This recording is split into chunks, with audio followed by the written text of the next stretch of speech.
بالکل صحیح ہے. تو مسیح خیال صاحب آپ نے بہت تفصیل سے مظہر صاحب کی باتیں سنی.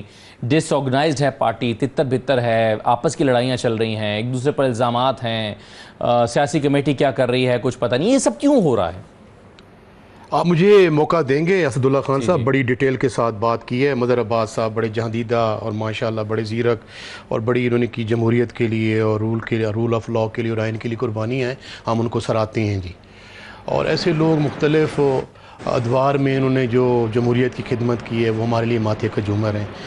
اس میں تو کوئی شک والی بات نہیں ہے جی کہ یہ جو ماڈلز یہ دہرائے جا رہے ہیں, تقریباً 30-40 سال سے یہ ماڈل دہرائے جا رہے ہیں. بھٹو کی پارٹی کو ختم کیا گیا. میں لیٹسٹ رینا میں آنا چاہتا ہوں 2002 سے آنورڈ جی, کہ پیپلز پارٹی کا نام چینج کر کے انہوں نے بینظیر بھٹو صاحبہ کو کہا کہ یہ الیکشن کنٹیسٹ نہیں کر سکتی, بین کر دی ان کی پارٹی کو. بین تو نہیں کہ لیکن الیکشن کنٹیسٹ نہیں کر سکتی. تو 4P کے ساتھ انہوں نے پارٹی رجسٹریشن کروائی. مسلم لیگ کا نام انہوں نے چینج کر کے مسلم لیگ نواز رکھ لیا. اس سے پہلے اگر آپ چلے جائیں تو عوامی نیشنل پارٹی کا نام نیب تھا, انہوں نے چینج کر کے یہ کیا.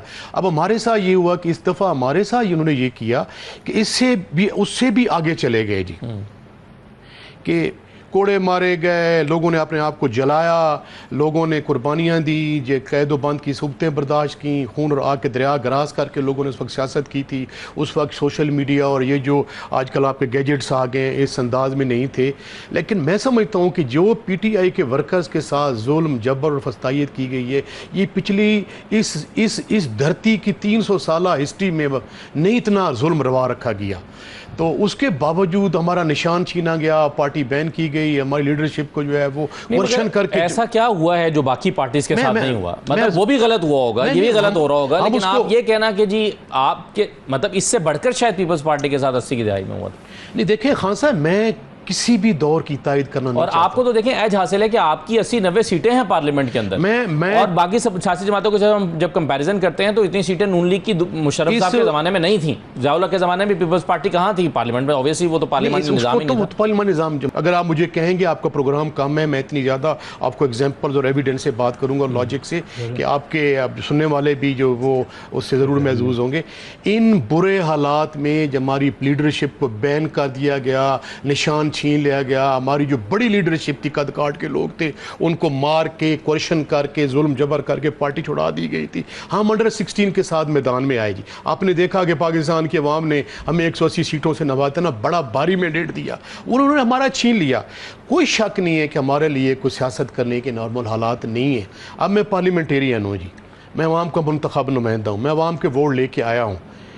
اللہ کا شکر ہے سینئر پارلیمنٹیرین 2002 سے آنورڈ آ رہا ہوں. میرے بھائی کی خان صاحب 28 جنوری کو ڈیتھ ہوئی ہے, ابھی 2025 میں, تو میرے گھر کے دروازے کھلے ہیں. میرے بھائی کی ڈیتھ ہوئے تو میں بطور MN اپنے گاؤں اور گھر اور حلقے میں نہیں جا سکتا تھا. اتنی زیادہ فسطائیت, ظلم اور جبر ہے.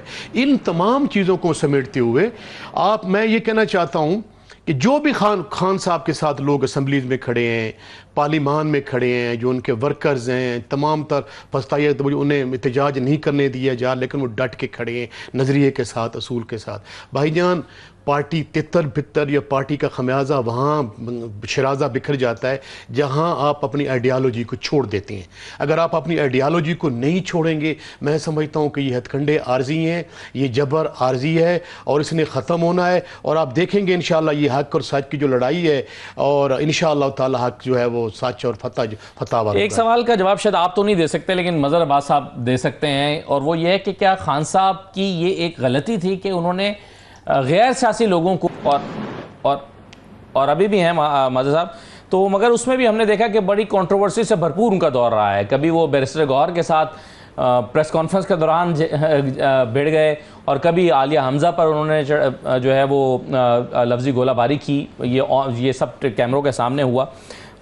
تو یہ مگر میں مسیح خیل صاحب, آپ کے خیال میں کس الجھن کا شکار ہیں سلمان راجہ صاحب؟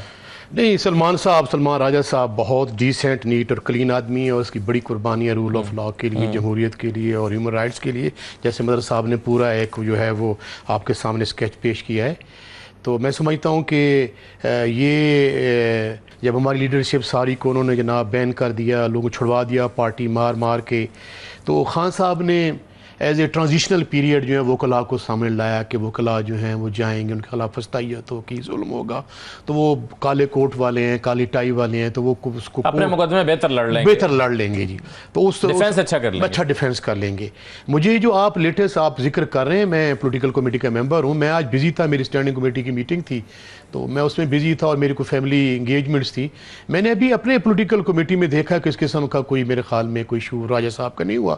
ہاں یہ البتہ جو پچھلے لاسٹ ٹیوزڈے کو علی بخاری صاحب گئے تھے تو علی بخاری صاحب کو انہوں نے کہا تھا کہ میں چاہتا ہوں کہ میں پارٹی کی جو ہے بہتر انداز میں کہ ٹیم بک اس میں توجہ دوں یہ جو لیگل ایشوز پہ، تو خان صاحب نے کہا نہیں۔ لیکن ایسا لگتا ہے کہ تب وجوہات کچھ اور تھیں، آج وجہ کچھ اور ہے، کیونکہ آج وہ بڑے پریشان اور اپسیٹ لگ رہے ہیں سارے۔ مجھے اس چیز کا کوئی علم نہیں ہے سر، بائی گاڈ دیانتداری سے کہہ رہا ہوں۔ اچھا، آپ کے خیال میں یہ کیسا فیصلہ تھا عمران خان صاحب کا، وکلاء کو آگے لانے کا، سیاستدانوں کو ذرا پیچھے رکھنے کا؟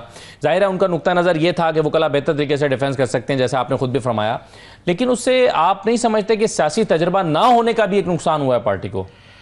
دیکھیں جی، اگر ہم پاکستانی پالیٹکس کو نارمل انداز میں بات کریں، جیسے بھائی جان بات کر رہے تھے مظہر صاحب، تو ہم اس کو انالائز اور انداز میں کریں گے، پھر وہ کچھ چیزوں کو آپ جو ہیں وہ نگلیکٹ ہو جاتی ہیں، اگنور ہو جاتی ہیں، وہ چیزیں اس بنیاد پہ نہیں ہوتی۔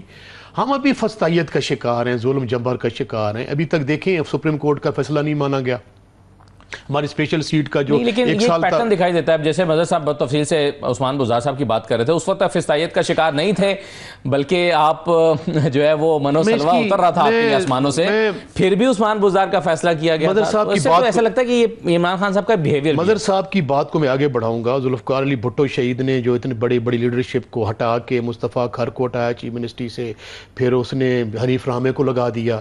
پھر اگر میاں نواز شریف کی آپ بات کریں تو میاں نواز شریف جو چودھری فیروز علائی صاحب وہاں کے اسپیکر تھے، ان سے کمٹمنٹ تھی کہ 1997 کے الیکشن میں ہم ان کو چیف منسٹر بنائیں گے۔ 90 کے الیکشن میں انہوں نے اس کو اگنور کر کے حیدر ماہی کو بنا دیا۔ پھر ہماری پارٹی میں بدقسمتی سے یہ ہوا کہ ہمارے 4 کینڈیڈیٹس تھے چیف منسٹر کی۔ چودھری ہمارے جو گورنر صاحب تھے، چودھری کیا نام تھا جی، سرور صاحب، انہوں نے الیکشن کنٹیسٹ نہیں کیا۔ میں نے ان سے سوال کیا تھا کہ آپ نے چودھری صاحب یہ کیا کیا، کیوں نہیں کنٹیسٹ کیا؟ انہوں نے کہا یار مجھے کہا گیا کہ آپ الیکشن کنٹیسٹ نہ کریں۔ مخدوم شاہ محمود قریشی صاحب الیکشن لوز کر گئے یا ان کو لوز کروایا گیا، اور ترین صاحب تیسرے بڑے لیڈر تھے، ترین صاحب جو تھے وہ ڈسکوالیفائی ہو گئے، ایک بچتے تھے۔ علیم خان جی، علیم خان کے بارے میں آپ بہتر سمجھتے ہیں، خان صاحب نے کو نہیں بنایا۔ پھر بھی کچھ پولیٹیکل فگر تو ہو ہی سکتی تھی، مطلب آپ عثمان بزدار تو پھر آپ بالکل یہ تاریخ اسد خان تاریخ فیصلہ کرے گی، تاریخ نے فیصلہ کیا ہے، تاریخ نے یہ بتایا ہے۔ اگر آپ دیکھیں جی کہ اگر خان صاحب کی یہ چوائس اس مختلف انداز میں آپ بات کر سکتی ہیں جی، تو اگر جو الیکشن ابھی ہوا ہے جی، تو ہم انڈر 16 سے کھیلے ہیں تو ہم نے سویپ کیا ہے جی، بالکل۔